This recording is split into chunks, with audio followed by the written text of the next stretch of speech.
ప్రజాక్షేత్రంలోకి కేసీఆర్ రైతాంగ సమస్యలపై కార్యాచరణ కసరత్తు.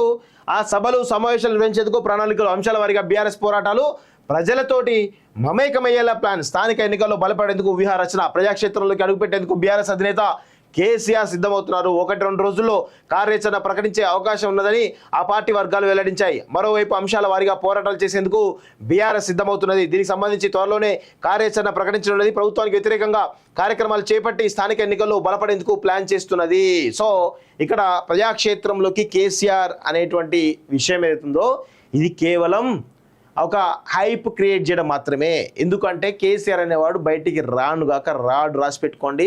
గత 6 అంటే ఒక పార్లమెంట్ ఎన్నికలు మినహాయించి అప్పుడు నాకు తెలిసి ఒక 15 రోజులు 20 రోజులు ప్రజాక్షేత్రంలో ఉన్నాడు తప్ప దానికి ముందు కానీ దానికి తర్వాత కానీ ఎప్పుడు కూడా కనీసం ప్రెస్ మీట్ పెట్టిన దాఖలాలు లేవు, కనీసం ప్రజలను కలిసేటువంటి దాఖలాలు లేవు, కనీసం రుణమాఫీ పైన ఏం జరుగుతుంది అనేటువంటి కనీసం అసెంబ్లీకి వచ్చి కూర్చున్నటువంటి దాఖలాలు కేవలం ఇప్పుడు అసెంబ్లీ బడ్జెట్ 4 గంటలు 5 గంటలు చదువుతారు కదా, ఆ టైం మాత్రమే అక్కడ కేటాయించుకొని బయటకు వచ్చేసి ఇది బడ్జెట్ కాదు అది కాదు తొక్క తోటకూరని కూడా మాట్లాడి వెళ్ళిపోవడం జరిగింది. అంటే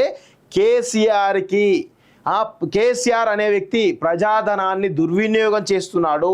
కేసీఆర్ అనే వ్యక్తికి ఆ వ్యక్తికి ప్రజా సమస్యలు పట్టవు. కేసీఆర్ కేవలం తన ఆధిపత్యం కోసం, తన ఒక రాచరిక పోకడల కోసం, తన నియంత పాలన కోసం తప్ప దేనికోసం కూడా పనిచేయడు అనేది చాలా స్పష్టంగా అర్థమవుతున్నటువంటి విషయం. ఇప్పటికైనా తెలంగాణ సమాజం అర్థం చేసుకోవాలి.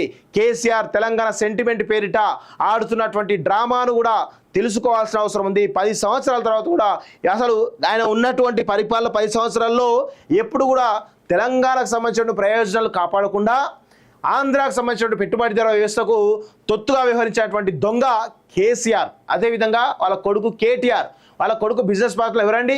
అంత భీమవరం దొంగలు కాదా? అంత ఆంధ్ర పెట్టుబడిదారులు కాదా? వీళ్ళంతా దొంగలే కదా. వీళ్ళతోటి దోస్తాన్ చేసిండి ఆ దొంగ.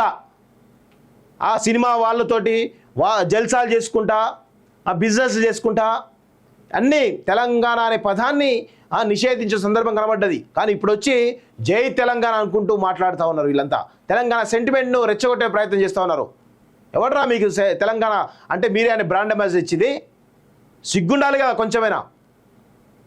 ఇప్పటికైనా బుద్ధి తెచ్చుకోండి. ప్రజా సమస్యలపై పాటుపడండి. ప్రతి దానికి ఢిల్లీ లిక్కర్ స్కామ్లో బెయిల్ రాగానే జై తెలంగాణ అనడం, అదేవిధంగా ఏ చిన్న తప్పు జరిగిన జై తెలంగాణ అనడం, ఇవా సిగ్గుపడండి కొంచెమైనా. ఇప్పటికైనా బుద్ధి తెచ్చుకొని ప్రజాక్షేత్రంలో ప్రజలతో మమేకమయ్యేటువంటి ప్రయత్నం చేయాల్సిందే కోరుతా ఉన్నాను. అంతేగాని ఇష్టం వచ్చినట్టు మాట్లాడుతూ ఉంటే, ఇష్టం వచ్చినట్టు తెలంగాణ సెంటిమెంట్ వాడుకుంటా ఉంటే ఖచ్చితంగా మాలాంటి వాళ్ళం నిలదీస్తాం, కడుగుతాం ప్రజాక్షేత్రంలో.